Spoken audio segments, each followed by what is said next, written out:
J2Z K4X I7V question mark H16R M22P. ఇక్కడ J యొక్క number 10, K యొక్క number 11, 9, next అదేవిధంగా 8, ఇక్కడ వాల్యూ 13. ఒక్కసారి అబ్జర్వ్ చేస్తే 10 కాస్త 11 అయింది, దేర్ ఫోర్ +1. 11 కాస్త 9 అయింది, -2.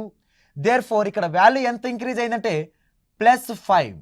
ఇక్కడ నంబర్స్ న్యాచురల్ నంబర్స్ ఇంక్రీజ్ అవుతూ ఉన్నాయి, 1, 2, 3, 4. కాకపోతే symbols become alternative symbols. +1 -1 +1, okay, plus minus plus. అంటే ఇప్పుడు J10 + 1 11, 11 - 2 9, 9 + 3 12, 12 letter is a L. Therefore 12 - 4 8, 8 + 5 13.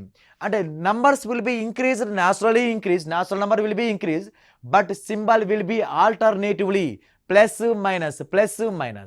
Okay. Next third letter కనుక చూస్తే 26, 24 -2, 22 మళ్ళీ అగైన్ -2, -2 చేస్తే 20 వస్తుంది.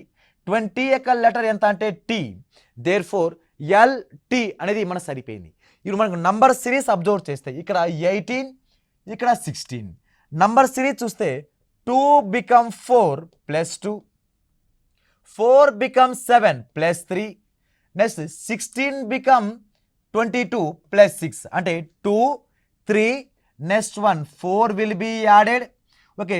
7 + 4 11, నెక్స్ట్ అదేవిధంగా మళ్ళీ 5 will be added, 11 + 5 16. Therefore answer L11T అనేది మన రైట్ ఆన్సర్ అవుతుంది.